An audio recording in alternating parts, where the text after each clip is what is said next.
Assalamualaikum warahmatullahi wabarakatuh.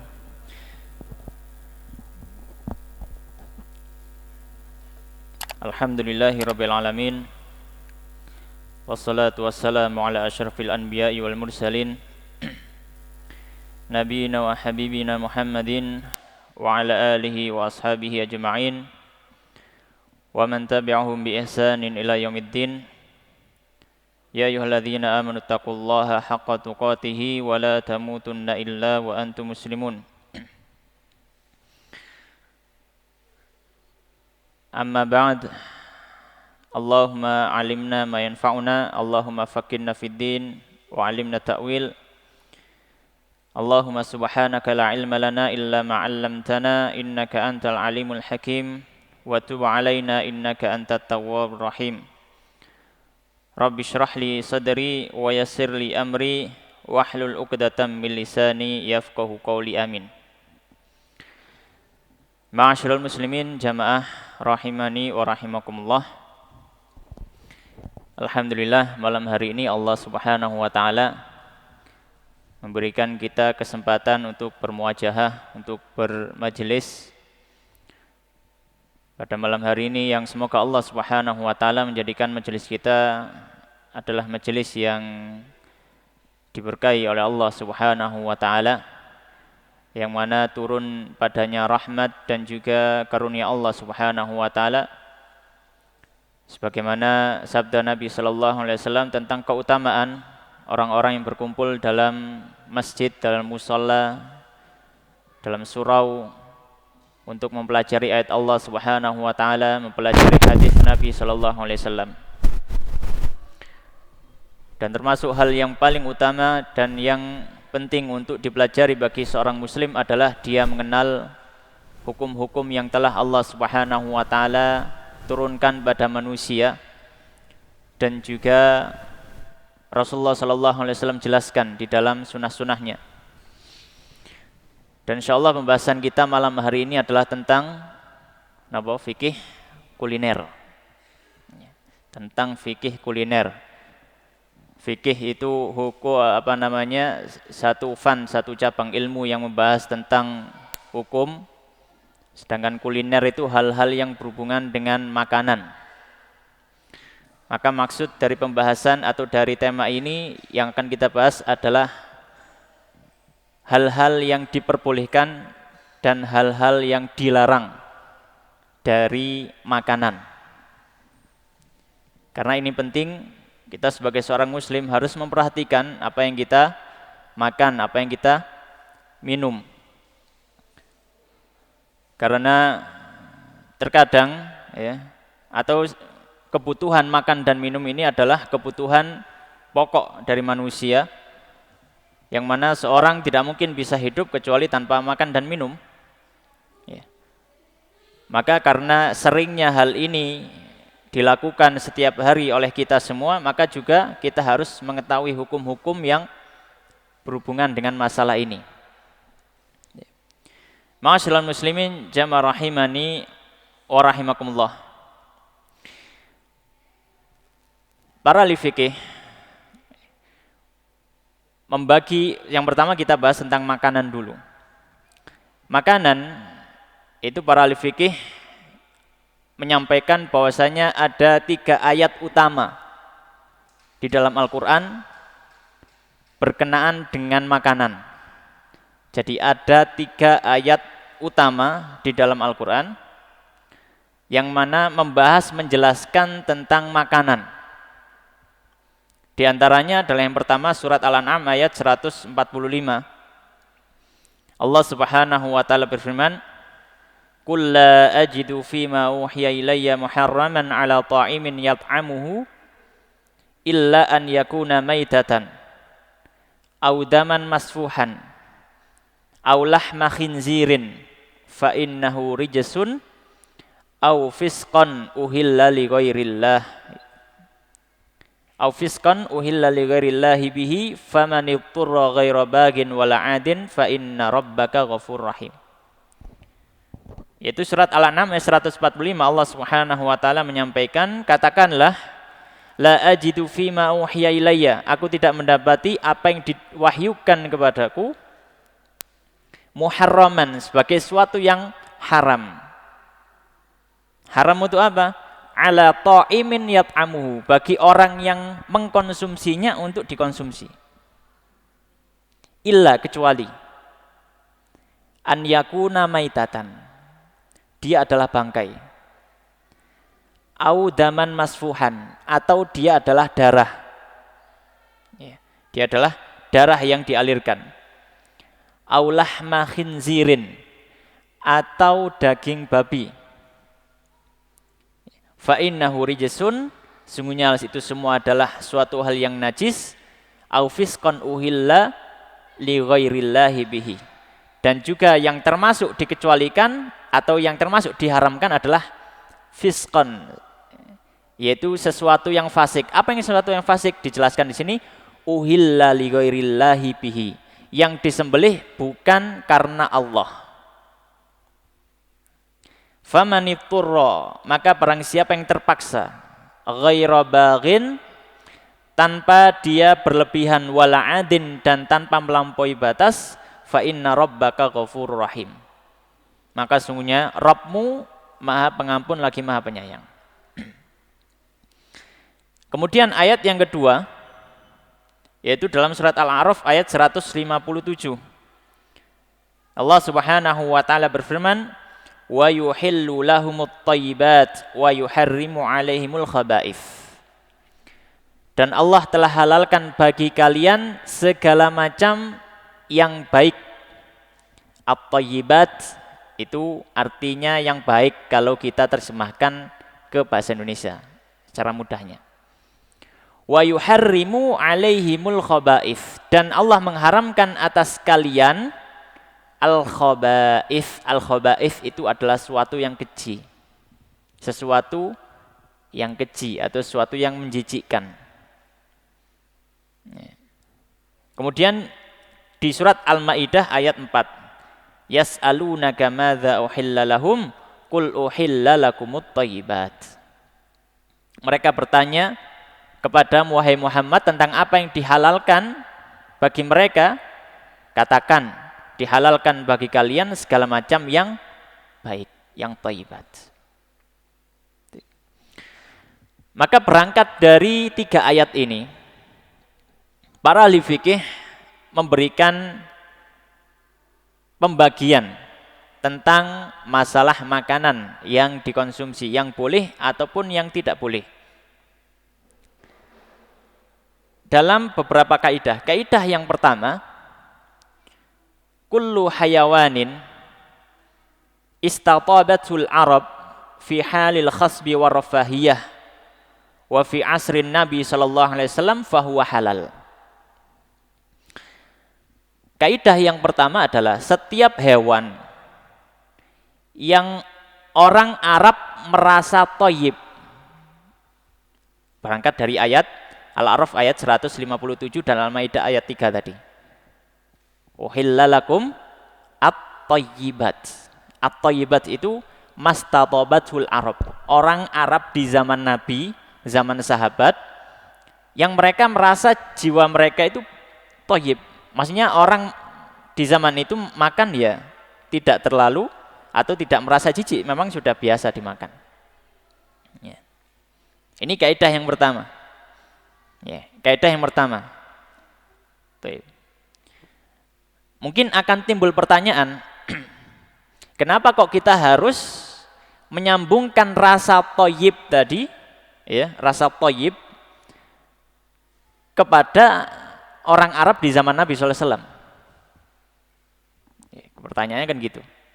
Maka jawabannya adalah yang pertama, karena di ayat ini disampaikan uhilla lakum at-thayyibat, dihalalkan bagi kalian. Yang diajak bicara ketika itu adalah orang Arab di zaman Nabi. Maka kita harus menyambungkan rasa thayyib tadi ke kebiasaan di zaman itu. Loh, kenapa kok harus kebiasaan di zaman itu? Iya, karena kebiasaan manusia dari zaman ke zaman berbeda. Ya. kebiasaan manusia dari zaman ke zaman apa? Berbeda. Bukan dari zaman ke zaman saja, dari satu tempat ke tempat yang lain dalam segi makanan pun berbeda. Ya. Berbeda. Misalkan taruhlah orang Jawa misalkan melihat orang Papua.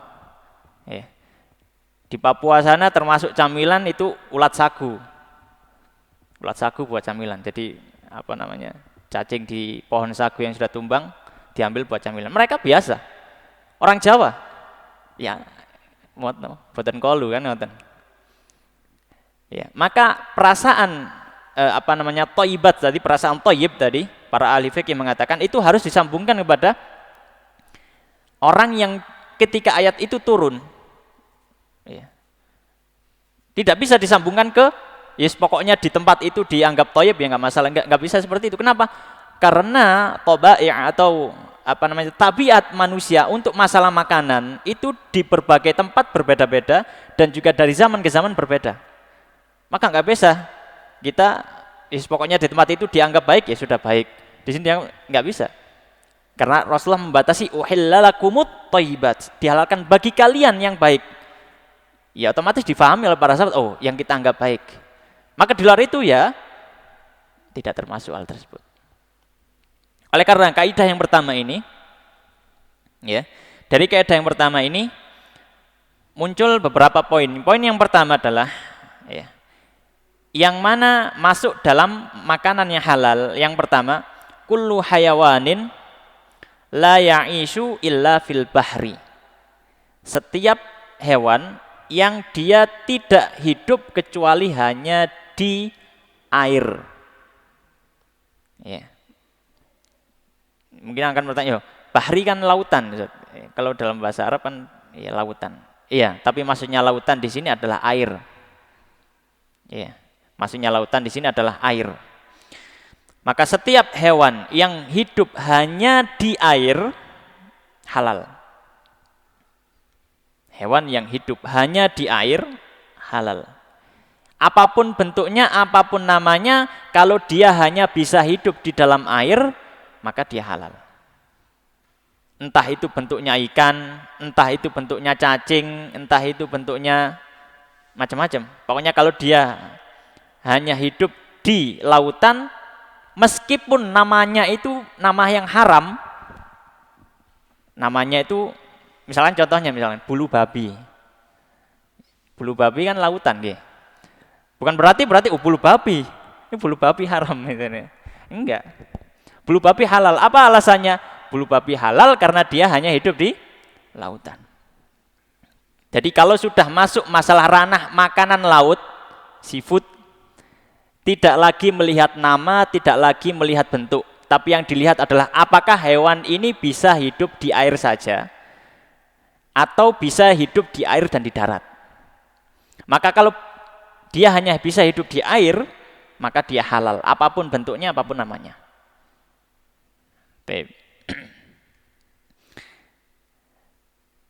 Di antara alasannya adalah yang pertama, orang Arab merasa itu bukan sesuatu yang menjijikkan. Ya. Orang Arab merasa itu bukan khaba'ith, tapi itu masuk dalam ranah thayyibat. Dan juga di antaranya hadis yang lain, ya. Di antaranya diriwayatkan oleh Imam Tirmidzi, bahwasanya Rasulullah SAW ditanya tentang masalah lautan. Ya. Kemudian Nabi SAW menjawab apa? Huwa tahuru ma'uhu al-hillu maitatuhu. Airnya itu suci mensucikan, air laut. Dan makanannya itu halal. Ya. At-tahuru ma'uhu al-hillu maitatuhu. Bangkai lautan itu halal. Bangkai lautan itu halal. Dalam artian tidak perlu disembelih juga tidak masalah. Ya, jadi nggak harus misalkan ikan paus disembelih dulu baru boleh dimakan, enggak. Pokoknya dia hewan laut sudah, meskipun bangkai selama tidak memudorotkan ya. Selama tidak memudorotkan maka tidak masalah. Tidak harus disembelih dulu. Juga diantaranya adalah dalilnya surat Al-Maidah ayat 96. Allah Subhanahu wa taala menyebutkan uhilla lakum saydul bahri wa ta'amuhu. Dan dihalalkan bagi kalian, ya, dihalalkan bagi kalian saydul bahri, buruan laut, wa ta'amuhu dan juga makanannya. Maksudnya ya seafood tadi, makanan laut. Ya. Dan ini nggak terbatas seafood ya, nggak terbatas seafood. Maksudnya tidak terbatas makanan laut. Pokoknya dia hidup di air. Maka di air tawar, di air payau, di air asin, selama dia hidup di air, ya, dan tidak bisa hidup kecuali ada air, maka dia halal. Ya, maka dia halal.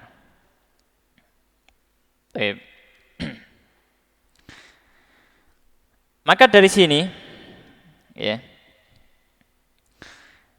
kita tahu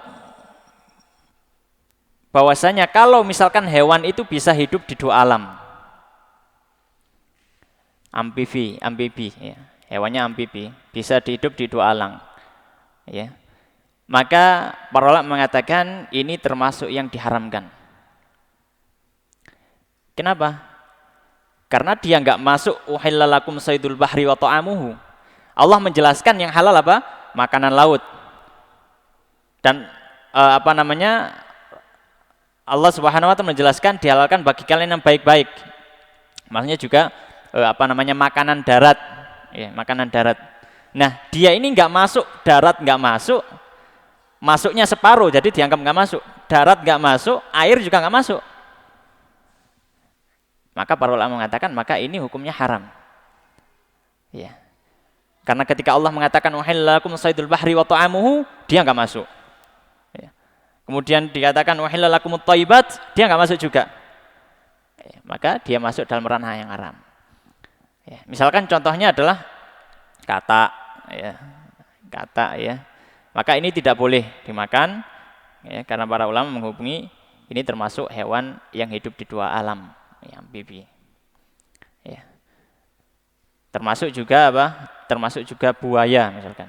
Buaya ada khilaf apakah dia, banyak para ulama mengatakan haram, tapi ada perbedaan alasan. Ada yang mengatakan alasannya karena dia amfibi, alasan yang lain karena dia adalah hewan yang berburu dengan gigi dan cakar.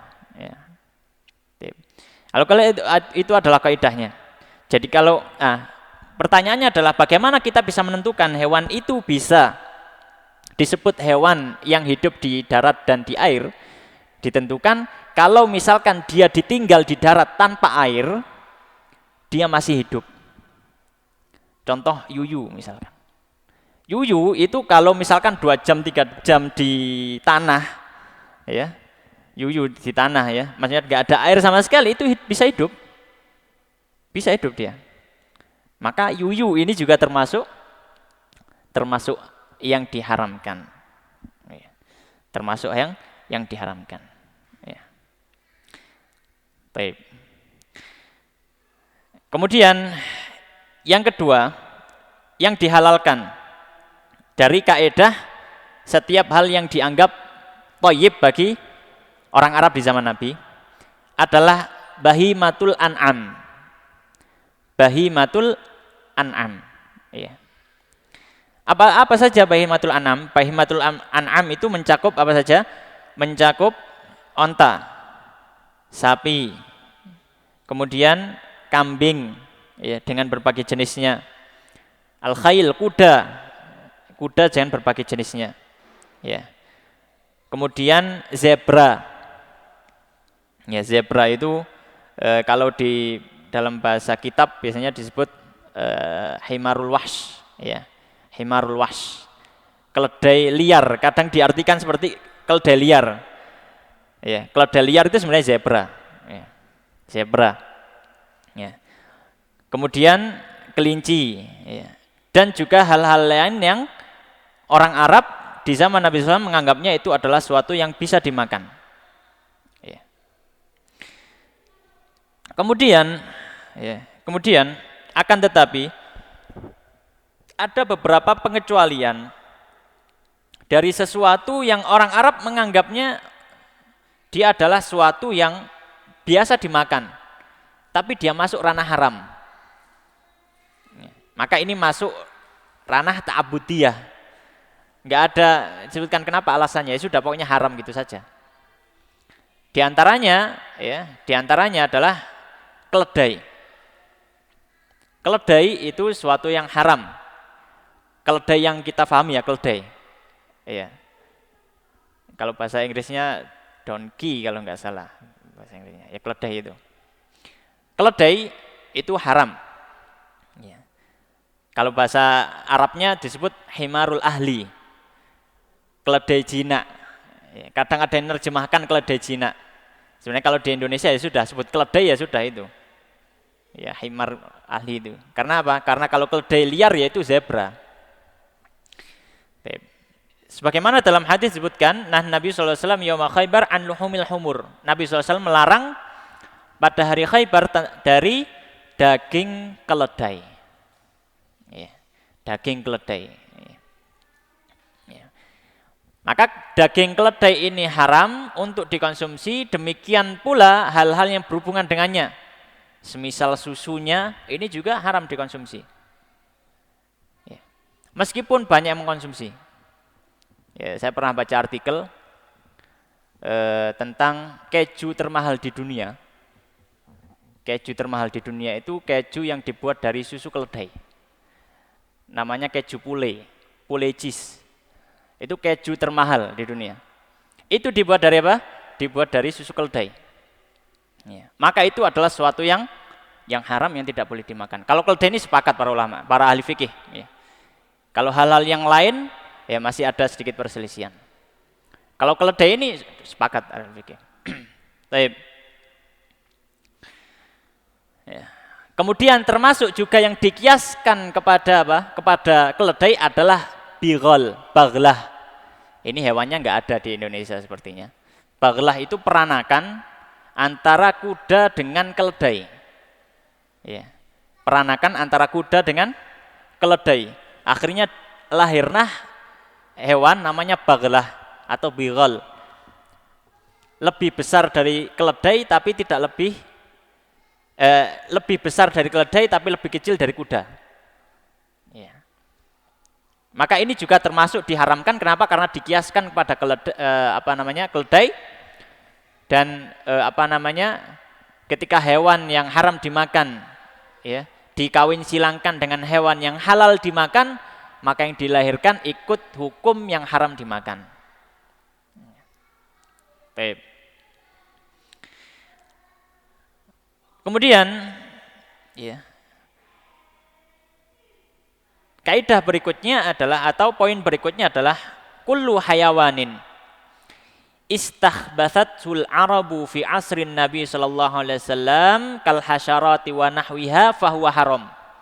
Setiap hewan yang dianggap khabith, kembali ke surat Al-A'raf tadi, wa yuhillu lahumut thayyibat wa yuharrimu alaihimul khaba'ith. Khaba'ith apa maknanya khaba'ith? Syai'un khabith, sesuatu yang dianggap jijik. Nah, sesuatu yang dianggap jijik ini kan harus kembali kepada apa? Kembali kepada tabiat manusianya, lingkungannya. Maka kembali ya sebagaimana thayyibat tadi juga ini dibawa ke ranah yang dianggap jijik oleh para sahabat atau orang-orang yang hidup di zaman Nabi SAW ya, atau di zaman sahabat. Ya. Maka masuk dalam ranah al-khaba'ith ini adalah al-hasyarat. Ya. Al-hasyarat, apa al-hasyarat? Al-hasyarat biasanya kalau diterjemahkan itu, kalau pelajaran bahasa Arab kalau diterjemahkan biasanya hasyarat itu serangga. Tapi kalau dalam ranah fikih sebenarnya hasyarat itu lebih luas dari itu. Hasyarat tidak harus serangga. Hasyarat itu adalah hewan yang kecil. Hewan yang kecil yang yang hidup di tanah atau yang hidup di daratan. Hewan yang kecil yang hidup di daratan itu sudah bisa disebut hasyarat. Ya. Maka misalkan masuk hukum hasyarat misalkan, ya, adalah seperti apa? Semut. Ya. Kemudian seperti cacing. Ya. Meskipun dia bukan serangga, sepakat cacing bukan serangga, tapi dia masuk ranah apa? Hasyarat. Cacing, laron. Nah, laron ini gurih ya padahal ya, kalau yang pernah makan ya. Laron ini juga termasuk ranah hasyarat. ya, laron. Ya, termasuk juga seperti apa? Bekicot dan lain sebagainya. Ya. Ini masuk ranah hasyarat. Ya. Ya. Kenapa? Karena bekicot itu kan hidupnya di darat. Jadi dia nggak masuk hukum air. Beda kalau misalkan dengan remis atau keong emas, ya, remis, keong emas, kemudian apa namanya, apa? Ya kreco. Maka ini para ulama halal, menganggapnya apa? Halal. Termasuk juga belut. Bahkan ada sedikit kisah. Dulu santri-santri dari Indonesia, zaman dahulu ya, mungkin ratusan tahun yang lalu. Ya, dulu santri-santri dari Indonesia itu kalau balik ke Mekah, mereka bawa oleh-oleh belut. Sampai Mekah, orang-orang Arab marahin apa? Tulap santri-santri dari Indonesia tadi. Gimana kamu ular kok dimakan? Haram gitu ya, katanya. Maka akhirnya terjadi perdebatan cukup sengit antara santri dengan santri. Hingga sampai pada taraf ya, tapi biasa ya, perdebatan para ulama itu kan ilmiah ya, saling beradu argumen, beradu dalil, tapi tetap saling legowo satu sama lain. Hingga akhirnya ada satu ulama dari Indonesia, dari Jawa, namanya Syekh Muhtar At-Tharid Al-Bogori dari Bogor, santri dari Bogor. Beliau nulis kitab namanya As-Sawa'iqul Muhriqah. Ya. Sawa'iqul Muhriqah itu kalau kurang lebih terjemahan bebasnya adalah guntur yang membakar. Itu beliau di situ membantah orang-orang yang mengharamkan belut. Membantah orang-orang yang mengharamkan belut. Dengan mengklaim bahwasanya mereka yang mengharamkan belut itu tidak tahu bagaimana belut hidup. Belut itu kalau nggak ada air itu nggak mungkin bisa hidup. Coba cari di sawah yang kering kalau ada belut, nggak ada. Kalau sawahnya becek, nggih, ya, mantun Daud ngoten niku, ya mungkin di situ ada belut. Kenapa? Karena ada air. Belut itu nggak bisa hidup kecuali kalau ada air. Ya.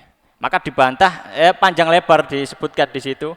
Juga disebutkan di situ pembahasan makanan-makanan khas Indonesia yang mungkin dianggap orang itu suatu hal yang haram. Seperti apa? Kreco, keong emas, remis dan lain sebagainya tadi. Ya, karena orang kadang nggak tahu ya, bahwasanya itu memang dia cuma hidup di air, dia nggak bisa hidup di darat. Ala kulli hal ini adalah al-hasyarat, ya. Yaitu hewan-hewan kecil yang hidup di daratan. Ya. Di daratan. Ya. Termasuk juga tawon. Ya. Mungkin nate pireng nggih, bothok tawon, ya. Bothok tawon. Katanya bothok tawon itu yang dibodhok niku rumahnya, katanya. Ini katanya. Cuma kalau misalkan memang rumahnya enggak masalah. Ya. Rumahnya nggak masalah. Tapi kalau sampai ikut larvanya, ya, anak-anak tawon itu, ya maka ini nggak boleh. Kenapa? Karena dia masuk apa? Hasyarat. Ya, masuk hasyarat. Dan ada beberapa hewan yang secara khusus itu dikecualikan dari hewan-hewan kecil yang hidup di tanah.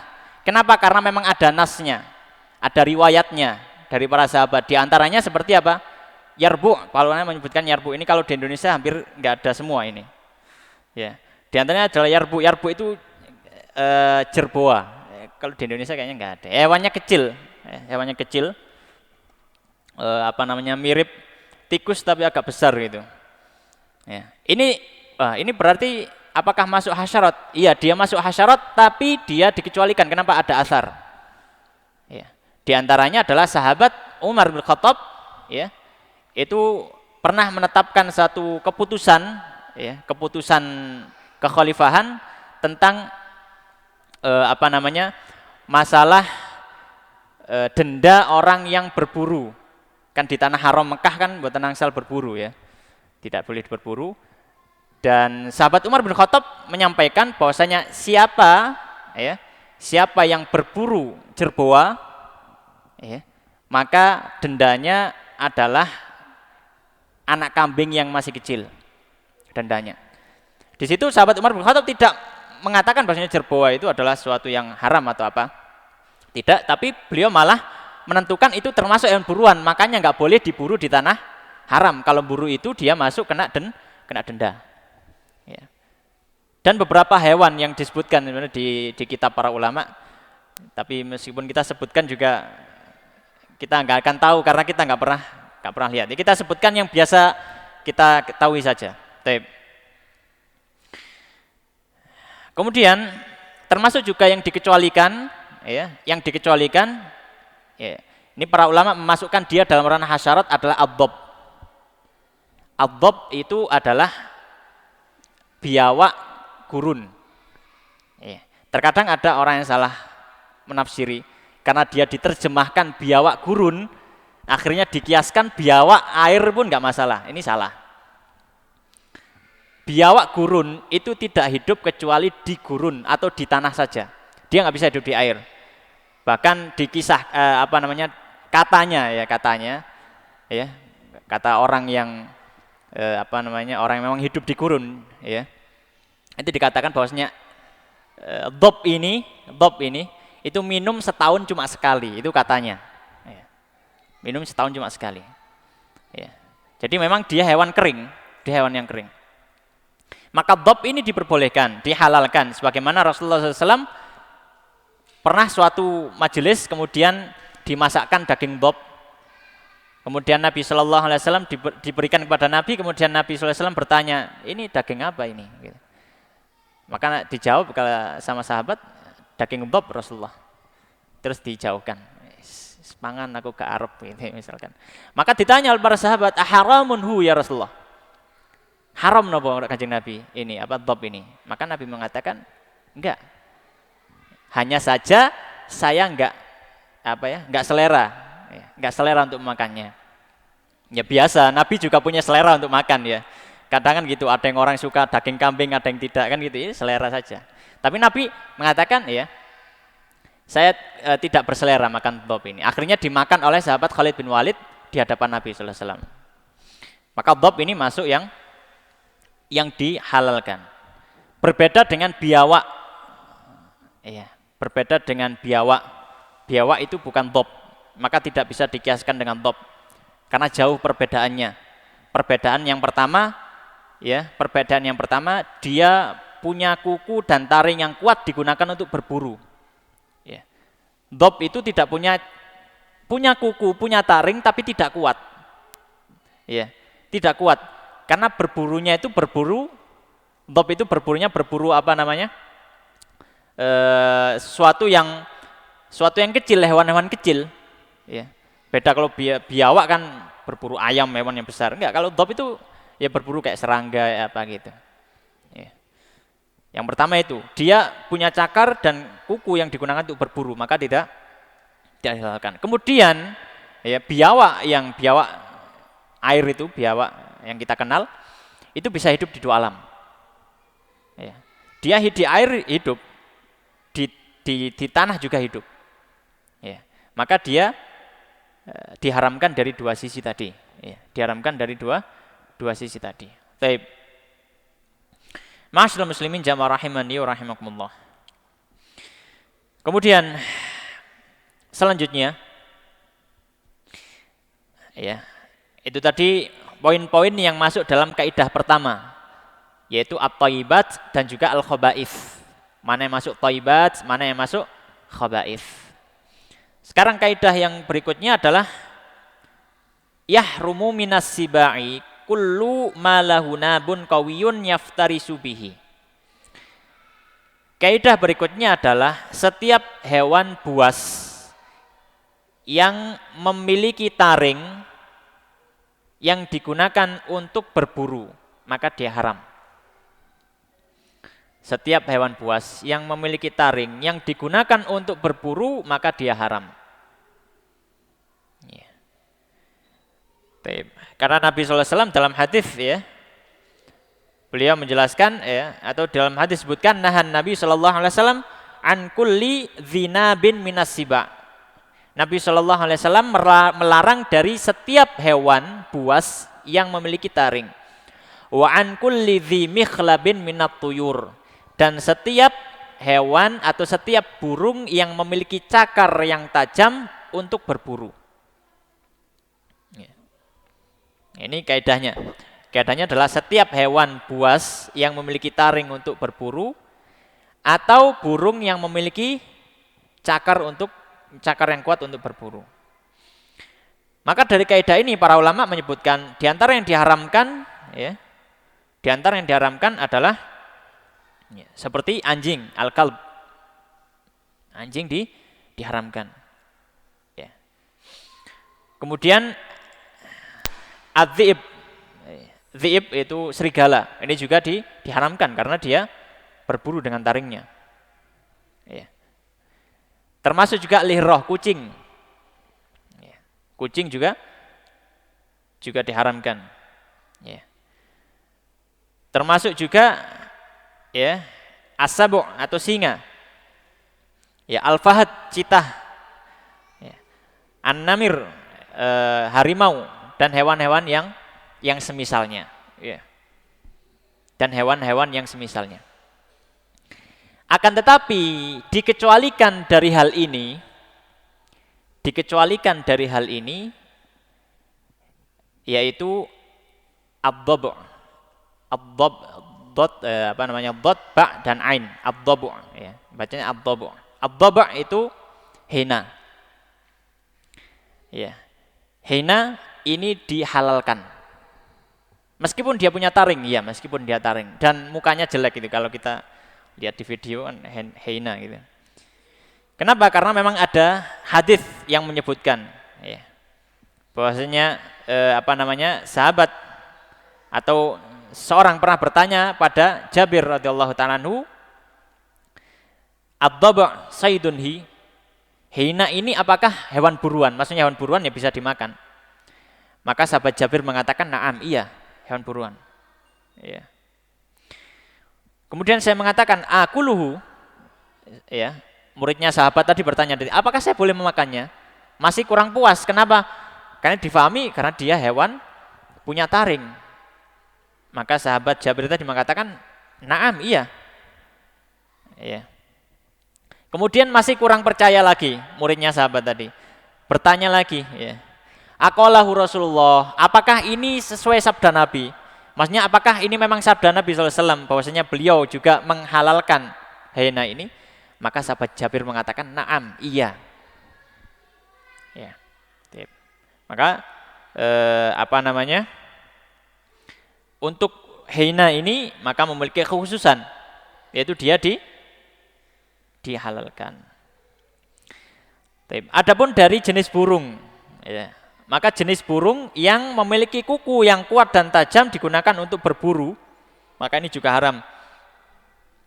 Di antaranya disebutkan oleh para fuqaha, para fikih adalah an-nasr, burung nasar, ya, as-saqr, ya, elang, ya, asyahin, alap-alap, ini juga masuk. Ya. Ya, sebagaimana yang disebutkan dalam hadis tadi, nah Rasulullah SAW an kulli dzinabin minas siba' wa an kulli dzi mikhlabin minat tuyur. Nabi SAW melarang ya memakan hewan buas yang memiliki taring dan burung yang memiliki kuku untuk berburu. Baik. Ma'asyiral muslimin jamaah rahimani wa rahimakumullah. Kemudian di antara atau kaidah yang ketiga adalah yahrumu kullu hayawanin nudiba qatluhu. Diharamkan setiap hewan yang dianjurkan, disunahkan untuk dibunuh. Maka setiap hewan yang disunahkan untuk dibunuh ini haram. Apa saja? Ya, disebutkan Nabi SAW, ya, khamsun minal fawasik, ya, al-fawasikul khams istilahnya para ulama. 5 hewan fasik, ya. Yang diantaranya adalah ular, ya, kemudian kalajengking, kemudian ghurab, ya, burung gagak, kemudian tikus, ya, kemudian had'ah, ya. Had'ah itu sejenis alap-alap, ya, mirip alap-alap, ya. Jadi hewan-hewan ini dianjurkan untuk untuk dibunuh, maka tidak boleh untuk dimakan, ya. Sebagaimana disebutkan oleh Sayyidah Aisyah, diucapkan oleh Sayyidah Aisyah bahwasanya Nabi SAW bersabda, khamsun minad dawabi kulluhunna fasikun yuqtalna fil haram. Ada 5 hewan yang dia itu termasuk hewan fasik yang dibunuh bahkan di tanah haram. Yang pertama al-ghurab, ya, burung gagak, wal had'ah, alap-alap, wal aqrab, kalajengking, wal fa'rah, ya, tikus, wal kalbul akur, dan anjing yang gila. Ya. Maka hewan-hewan ini, ya, hewan-hewan ini dianjurkan untuk dibunuh dan haram untuk dimakan. Adapun untuk yang ular tadi, ya, ular tadi di hadis yang lain Nabi SAW menyebutkan bahwasanya kalau ada ular maka bunuhlah, ya.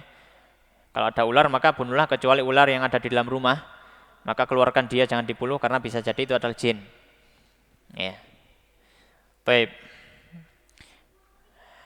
Kemudian, ya, maka di sini, ya, disebutkan juga oleh para fuqaha beberapa perincian, ya, dari hewan-hewan yang diharamkan, yang termasuk dari hasyarat atau yang termasuk dari hewan kecil yang berada di tanah tadi. Ya. Maka di sini disebutkan apa yang dimaksud hasyarat. Hasyarat wahia sigharu dawabil ardi. Hasyarat itu maksudnya adalah hewan kecil yang ada di daratan. Itu masuk ranah hasyarat. Jadi tidak harus serangga. Ya. Maka contohnya di sini misalkan kannaml, ya, seperti semut, wadzubab, ya, atau lalat, ya, wal khanafis, kumbang, ya, wadzawatil ibri, dan hewan-hewan yang memiliki sengat, ya, seperti tawon dan semisalnya ini juga diharamkan, ya. Kemudian termasuk juga diperinci yang diharamkan dari hewan-hewan yang lainnya, ya, yang dia tidak masuk dalam hewan yang memiliki kuku yang tajam untuk berbulu, tapi dia dinaskan, disebutkan oleh para fuqaha dia termasuk hewan yang masuk haram. Ya. Di antaranya adalah al-babgha. Babgha itu burung beo. Ya. Babgha itu burung beo. Ya. Para ulama, para ahli fikih menyebutkan dia adalah haram juga. Ya. Termasuk juga at-tawus, burung merak. Ya. Burung merak ini juga disebutkan oleh para fuqaha, dia juga diharamkan. Ya. Dia juga diharamkan. Termasuk juga al-khutaf. Al-khutaf itu burung walet. Ya. Burung walet ini juga termasuk haram untuk dimakan dagingnya. Ya. Haram untuk dimakan dimakan dagingnya. Baik. Kemudian al-khufash, kelelawar. Ya. Ya. Kelelawar ini juga termasuk hewan yang diharamkan untuk dimakan. Termasuk juga yang diharamkan untuk dimakan adalah kullu mutanajjisin la yumkinu tathiruhu. Setiap benda yang terkontaminasi najis yang tidak bisa disucikan lagi. Ya. Maka ini diharamkan. Ya. Semisal apa? Ya, misalkan ada susu yang terkena najis di situ, maka sudah tidak bisa disucikan lagi. Ya. Maka dia ya mau nggak mau harus dibuang. Ini harus dibuang. Ya. Maka kalau misalkan dia bisa disucikan lagi, dia halal. Meskipun dia sebelumnya tercampur najis. Ya. Contohnya misalkan makanan yang terkena najis, kalau misalkan bisa dibersihkan najisnya, maka dia halal. Termasuk juga kopi luwak. Ya. Kopi luwak itu kan makan kopi, kemudian ketika dia buang kotoran, itu kopinya campur dengan kotorannya. Ya, maka para ahli fikih menjelaskan, ya, bahwasanya kalau kopinya itu masih berbentuk biji kopi seperti itu, maka dihalalkan. Pokoknya dicuci bersih, disucikan dahulu. Ya, disucikan dahulu, maka dihalalkan. Tapi kalau sudah hancur, ya, maksudnya sudah tidak berbentuk biji kopi, maka ini tidak boleh. Ya. Termasuk juga yang diharamkan adalah ma yadurrul badan. Segala macam yang berbahaya bagi badan. Ini juga haram. Ya, bukan haram pada bendanya tersebut, tapi haram memakannya. Beda kalau yang tadi itu haram pada bendanya tersebut. Tapi kalau yang masalah bermudarat pada badan, ini haram untuk mengkonsumsinya. Ya. Contohnya apa? Contohnya adalah racun. Ya, jadi kalau misalkan orang bunuh diri minum racun, dosanya double. Dosa bunuh diri dan dosa makan yang haram. Misalkan racun. Ya. Atau misalkan taruhlah ya, orang punya kebiasaan misalkan, kan kadang atau pernah kita lihat gitu kan ya, ada orang yang makan tanah misalkan ya, tapi dia merasa sehat saja, biasa saja. Orang yang makan bensin, minum bensin atau minyak tanah misalkan, maka kita katakan perbuatannya itu sesuatu yang haram. Ya, meskipun dia ngomong saya baik-baik saja, saya sejak kecil konsumsi ini, tapi ya baik-baik saja misalkan. Ya, makan kaca misalkan, makan beling misalkan, maka perbuatannya itu, makannya itu, mengkonsumsinya itu haram. Bukan bendanya itu ya, tapi mengkonsumsinya itu haram. Iya. Nah, apakah nggak menjadi halal kalau misalkan orang itu nggak masalah? Enggak. Makanya kaidah fikih mengatakan ya, para ulama fikih mengatakan ada kaidah an-nadir la hukma lahu. Suatu yang jarang terjadi nggak punya hukum sendiri. Dia ikut hukumnya mayoritas atau yang sudah dianggap urf. Ya. Karena sesuatu yang nadir tidak punya hukum sendiri. Nah, ini orang ini sesuatu yang nadir, sesuatu yang jarang terjadi, maka dia nggak punya hukum sendiri, maka nggak bisa dia bikin hukum sendiri untuk saya halal, untuk sampean haram, nggak bisa. Maka dia tetap harus ikut hukumnya orang atau hukumnya manusia pada umumnya. Ma'asyiral muslimin, jamaah rahimani wa rahimakumullah. Ya. Kemudian, ya, sekarang adalah itu tadi tentang makanan. Ya. Maka sekarang adalah tentang minuman. Ya, tentang minuman. Ya. Maka hukum asalnya minuman adalah halal. Ya. Sebagaimana firman Allah Subhanahu wa taala, "Huwallazi khalaqalakum ma fil ardi jami'an." Dialah menciptakan bagi kalian semua yang ada di bumi. Maka hukum asalnya adalah halal. Semua minuman. Semua minuman. Kecuali yang disebutkan oleh atau kecuali beberapa hal. Yang pertama, ya, yang pertama adalah makana minha dharron, minuman yang membahayakan. Minuman yang membahayakan. Maka ini haram untuk dikonsumsi. Ya, membahayakan. Sebagaimana firman Allah Subhanahu wa taala, "Wala tulqu biaidikum ila at-tahlukah." Janganlah kau lempar dirimu pada kebinasaan. Firman Allah yang lain, "Wala taqtulu anfusakum." Janganlah engkau bunuh dirimu sendiri. Baik. Ma'asyiral muslimin jamaah rahimani wa rahimakumullah. Kemudian diantara yang diharamkan dari minuman adalah makana najisan.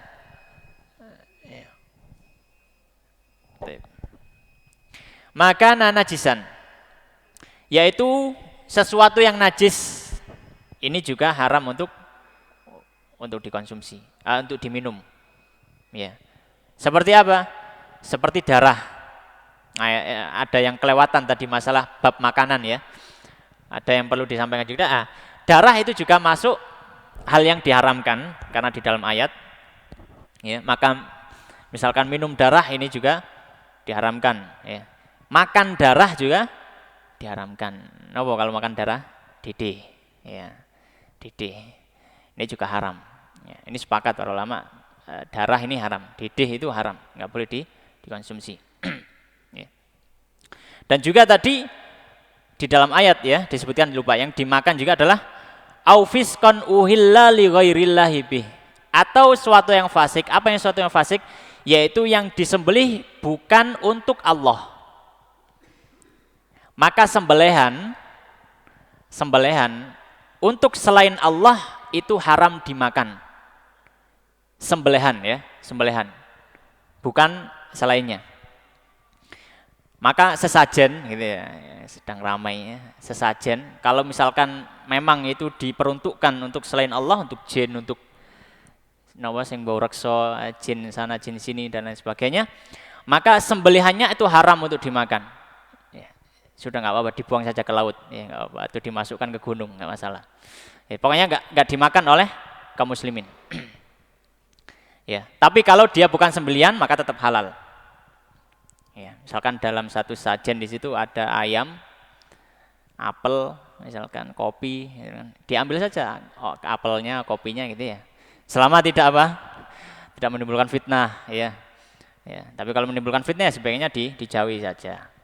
Ya, ya dinasehati yang beri sajen tadi. Kalau misalkan dia seorang muslim maka diberitahu ini tidak diperbolehkan dalam Islam dan seterusnya. Ala kulli hal, tapi kalau makanan seperti itu maka dia halal selama dia bukan sembelihan. Ya. Karena disebutkan adalah uhilla li ghairillahi bihi. Uhilla itu maksudnya disembelih. Baik. Nah, kembali ke sini, untuk minuman yang diharamkan adalah minuman yang najis seperti darah ya. Atau seperti kencing ya, atau seperti kencing atau susu hewan yang tidak dimakan.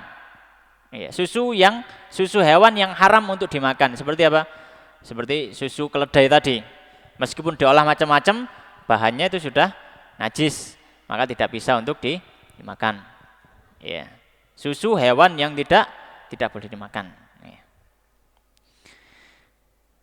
Baik. Kemudian, ya. Nah, bagaimana kalau misalkan mungkin ada yang tanya, bagaimana kalau tentang kisahnya hadis Urainah? Oh, adzan dulu, oke. Nggih, monggo adzan dulu. Nanti kita lanjutkan sedikit lagi. Kita lanjutkan sedikit. Untuk minuman yang berikutnya yang diharamkan untuk dikonsumsi ya adalah magana muskiron, yaitu minuman yang memabukkan. Minuman yang memabukkan. Memabukkan di sini, batasan memabukkan ini adalah yang bisa menghilangkan akal. Ya. Yang bisa menghilangkan akal. Jadi bukan definisi mabuk yang sebenarnya kalau kita kan kadang makan durian mendem kan gitu ya. Bukan mendem yang seperti itu, bukan mabuk yang seperti itu. Kenapa kalau orang makan durian atau makan makanan tertentu dia mabuk, itu kan dia mabuknya kan pusing kemudian muntah-muntah gitu. Lebih ke arah sakit, bukan ke arah akalnya yang terganggu. Tapi yang dimaksud mabuk di sini adalah yang mengganggu akal. Ya, bukan mabuk mendem yang semacam sakit itu, bukan. Ya. Kalau mendem semacam sakit juga orang naik bis juga mabuk kan gitu. Maka setiap yang memabukkan dengan istilah memabukkan yang tadi itu adalah haram. Ya. Maka masuk di sini adalah khamr. Ya. Khamr ya, itu adalah minuman keras yang dibuat dari anggur. Masuk juga nabidh. Nabidh itu adalah minuman keras yang dibuat dari kurma. Ya. Dan juga minuman keras yang lainnya selama dia memabukkan tadi ya, dibuat dari bahan apapun maka dia haram untuk dikonsumsi. Ya, baik dibuat dari kurma, dibuat dari anggur, dibuat dari gandum, dibuat dari beras, ya, atau dibuat dari singkong, ya, apapun itu, maka kalau dia memabukkan, maka dia adalah haram untuk dikonsumsi. Kemudian untuk masalah mabuk ini ada tambahan faedah yang disampaikan oleh para ahli fikih, yaitu tentang jauzatut tib. Jauzatut tib itu dibahas oleh para ulama atau para ahli fikih dalam kitab fikih, Jawzatut Tib itu adalah pala, buah pala, ya buah pala. Dan memang dikatakan bahwasanya ya, buah pala ini bisa membuat mabuk, dalam artian mabuk seperti minuman keras itu. Ya. Akhirnya apa? Akhirnya para ahli fikih berselisih pendapat dalam kitab-kitab mereka. Apakah ini termasuk memang diharamkan secara mutlak atau bagaimana? Ya. Maka para Ashabuna Syafi'iyah, para ulama fikih Syafi'i, mereka memperinci. Ya. Mereka memperinci. Ya. Adapun untuk pala ini, untuk pala, maka jika dia gunakan untuk sedikit, ya, dia gunakan sedikit saja, ya. Kemungkinan untuk kebutuhan bumbu masakan gitu kan, apalagi masakan Timur Tengah itu ya, kan itu kan harus ada palanya kan itu. Masakan Timur Tengah, masakan Hindia. Nah, maka kalau itu sedikit maka diperbolehkan. Tapi kalau banyak maka dia dilarang. Ya.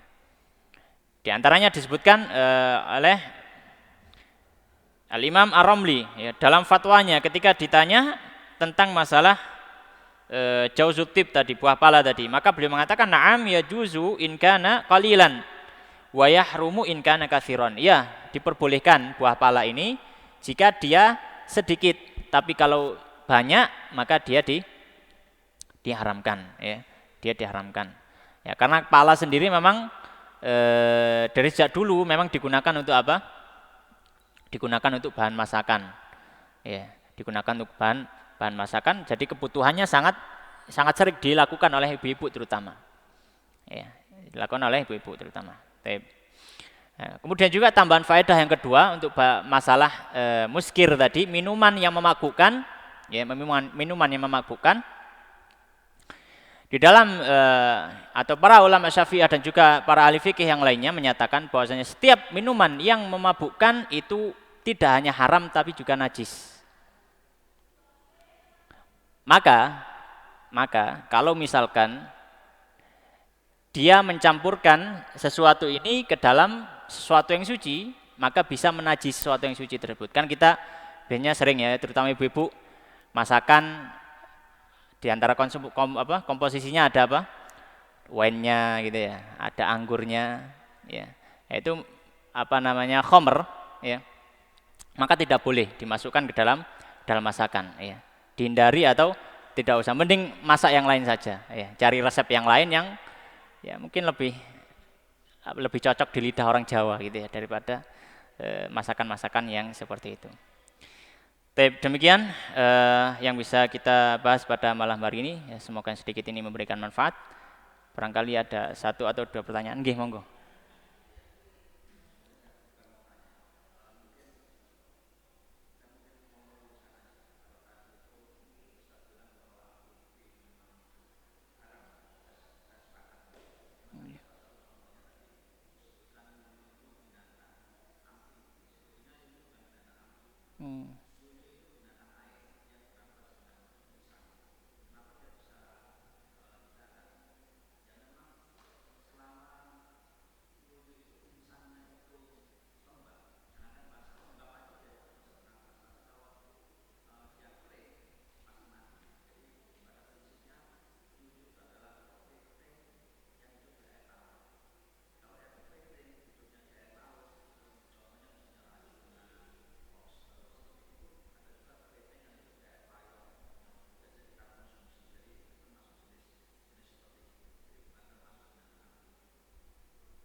Iya.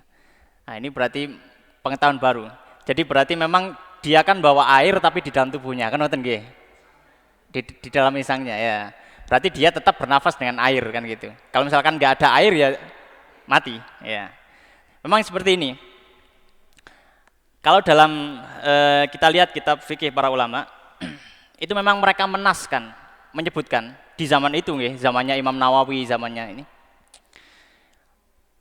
Mereka beristimbat dari masalah hewan yang hidup di dua alam tadi. Mereka bahkan menulis di kitab-kitab termasuk yang diharamkan adalah kepiting. Karena mungkin ya, wallahu alam. Mungkin di zaman itu memang ilmu pengetahuan belum sampai sedetail itu untuk menjelaskan ini sebenarnya hewan air gitu. Dia nggak bisa hidup kecuali ada air. Tapi memang seperti itu di dalam kitab-kitab para ulama memang di zaman itu, nggih, zamannya Imam Nawawi yang wafat tahun 676 Hijriah. Ya. Jadi apa namanya, di zaman itu para imam ya, para ahli fikih menyebutkan memang yang terlihat itu memang hewan ini kok bisa hidup di luar air, ya sudah mereka menghukumi dengan yang terlihat saja. Karena mungkin keterbatasan ilmu pengetahuan di zaman itu. Ya. Jadi kalau misalkan yang disampaikan jenengan tadi memang bahwasanya kalau hewan itu memang adalah hewan air sebenarnya, dia nggak mungkin bisa hidup kecuali di air, sama seperti belut. Iya, sama, iya.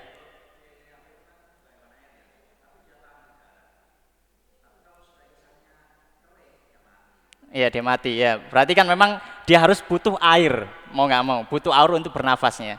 Ya. Maka bisa jadi kalau misalkan apa namanya, itu dimasukkan golongan hewan air ya bisa menjadi dihalalkan. Karena kembali apa? Kembali kepada kaidahnya tadi. Kaidahnya adalah setiap hewan yang bisa hidup di air dan di darat, ya, maka dia adalah haram. Tapi kalau dia hanya bisa hidup di air, maka dia halal. Ya. Kalau sesuai dengan kaidah ilmu pengetahuan tadi tentang bahwasanya hewan itu sebenarnya hanya bisa di air, di darat pun harus ada air, entah itu di dalam tubuhnya ataupun di apa namanya, di tempat yang becek, maka dia kembali halal seperti yuyu dan lain sebagainya tadi. Ya, jadi demikian nggih, wallahu taala alam. Seperti itu. Ada lagi? Nggih.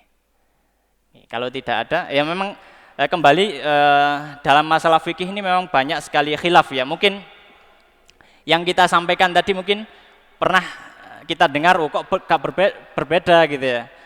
Dulu saya pernah ngaji kok nggak seperti ini nggak masuk hewan haram, atau ini nggak masuk hewan halal, misalkan seperti itu ya. Itu namanya fikih ya, dan itu memang pembahasan yang dibahas oleh para ahli fikih. Dan kalau ada perselisihan pendapat itu suatu hal yang sangat lumrah, ya, sangat lumrah, karena memang fikih itu banyak perbedaan pendapat. Ala kulli hal ya, mana yang kita mendapatkan ilmu tersebut maka kita ambil di situ. Ya, ketika hati kita merasakan tenang, tentu dengan apa? Didasari dengan ilmu, maka kita ambil pendapat tersebut dan kita amalkan. Tapi kalau tidak ada pertanyaan, demikian yang bisa kita bahas pada malam hari ini. Ada kurangnya kali mohon maaf. Aku qouli hadza wa astaghfirullah li wa lakum. Kita tutup dengan doa kafaratul majelis. Subhanakallahumma bihamdika asyhadu an la ilaha illa anta astaghfiruka wa atubu ilaik. Wa akhiru da'wana alhamdulillahirabbil alamin. Wallahu ta'ala alam. Assalamualaikum warahmatullahi wabarakatuh.